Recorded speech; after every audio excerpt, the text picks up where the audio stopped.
Hi friends, ಹೇಗಿದ್ದೀರಾ? ಎಲ್ಲ ಚೆನ್ನಾಗಿದ್ದೀರಾ ಅಂತ ಅಂದ್ಕೊಳ್ತೀನಿ. ವರ್ಣಿಕಾ ಅಡುಗೆ ಮನೆಗೆ ಸ್ವಾಗತ. ಇವತ್ತಿನ ನೋಡೋದಲ್ಲಿ ಉತ್ತರ ಕರ್ನಾಟಕದ ಸ್ಪೆಷಲ್ ಆಗಿರುವಂತಹ ಒಂದು ರೆಸಿಪಿನ ಯಾವ ರೀತಿಯಾಗಿ ಮಾಡೋದು ಅಂತ ನೋಡೋಣ. ಇದು ಆರೋಗ್ಯಕ್ಕೆ ತುಂಬಾ ಒಳ್ಳೆಯದು ಅಂತಲೇ ಹೇಳ್ಬೋದು. ಹಾಗಾದರೆ ಬನ್ನಿ ತಡ ಮಾಡದೆ ರೆಸಿಪಿನ ಶುರು ಮಾಡೋಣ.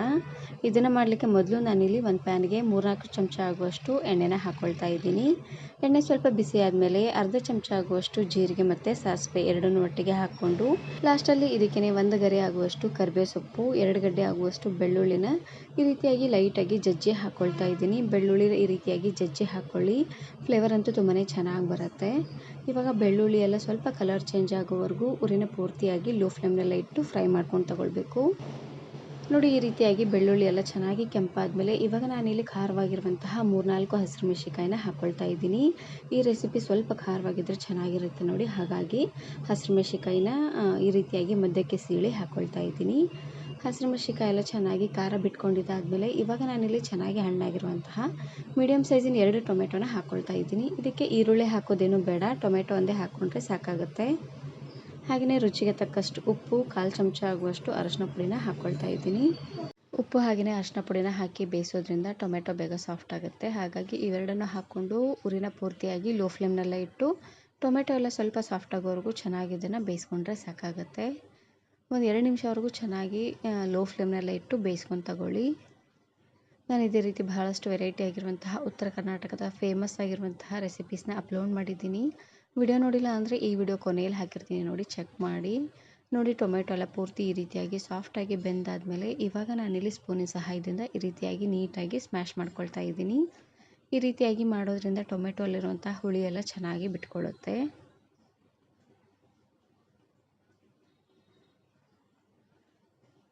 ನೋಡಿ, ಈ ರೀತಿಯಾಗಿ ಟೊಮೆಟೊ ಎಲ್ಲ ಚೆನ್ನಾಗಿ ಸ್ಮ್ಯಾಶ್ ಮಾಡಿದಾದಮೇಲೆ ಇವಾಗ ನಾನಿಲ್ಲಿ ಮಡಿಕೆ ಕಾಳನ್ನು ಹಾಕ್ಕೊಳ್ತಾ ಇದ್ದೀನಿ. ಮಡಿಕೆ ಕಾಳನ್ನು ಚೆನ್ನಾಗಿ ಮೊಳಕೆ ಬರೆಸಿ ಹಾಕ್ಕೊಳ್ತಾ ಇದ್ದೀನಿ.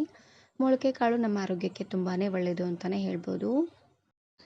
ಮಡಿಕೆ ಕಾಳನ್ನು ನೆನೆಸಬೇಕಾದ್ರೆ ಸ್ವಲ್ಪ ಉಗುರು ಬೆಚ್ಚಗಿರುವಂತಹ ನೀರಲ್ಲಿ ನೆನೆಸಿ ಪೂರ್ತಿಯಾಗಿ ಚೆನ್ನಾಗಿ ನೆಂದಾದಮೇಲೆ ಯಾವುದಾದ್ರೂ ಒಂದು ಕಾಟನ್ ಬಟ್ಟೆನಲ್ಲಿ ಕಟ್ಟಿ ಓವರ್ನೈಟ್ ಹಾಗೆ ಇದನ್ನು ಬಿಟ್ಬಿಡಬೇಕು. ಈ ರೀತಿಯಾಗಿ ಮಾಡೋದ್ರಿಂದ ಚೆನ್ನಾಗಿ ಮೊಳಕೆ ಬರುತ್ತೆ.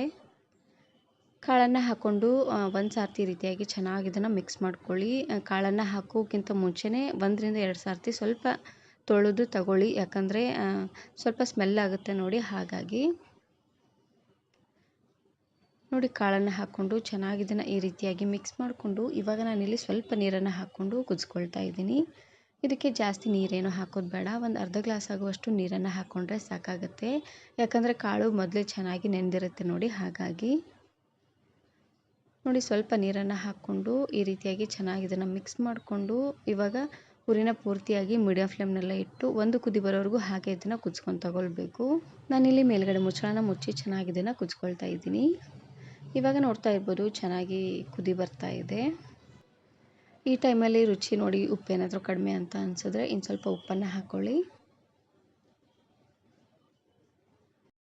ಈ ಪಲ್ಯನ ನೀವು ಕಟ್ಟಗೆ ರೊಟ್ಟಿ ಜೊತೆ ಹಾಗೆಯೇ ಚಪಾತಿ ರೊಟ್ಟಿ ಜೊತೆಗೆಲ್ಲ ಸರ್ವ್ ಮಾಡ್ಕೋಬೋದು, ಸಖತ್ ಟೇಸ್ಟಿಯಾಗಿರುತ್ತೆ.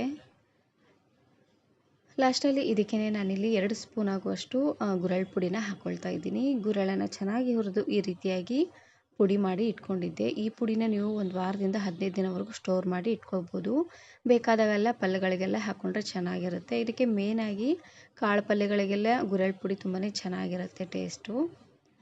ಗುರೆಳ್ಳು ಪುಡಿನ ಹಾಕ್ಕೊಂಡು ಒಂದು ಸಾರ್ತಿ ಈ ರೀತಿಯಾಗಿ ಚೆನ್ನಾಗಿ ಇದನ್ನು ಮಿಕ್ಸ್ ಮಾಡಿಕೊಂಡು ಇವಾಗ ಇದರಲ್ಲಿರುವಂಥ ನೀರೆಲ್ಲ ಸ್ವಲ್ಪ ಕಡಿಮೆ ಆಗೋವರೆಗೂ ಲೋ ಫ್ಲೇಮ್ನಲ್ಲೇ ಇಟ್ಟು ಕುದಿಸ್ಕೊಂಡ್ರೆ ಸಾಕಾಗುತ್ತೆ.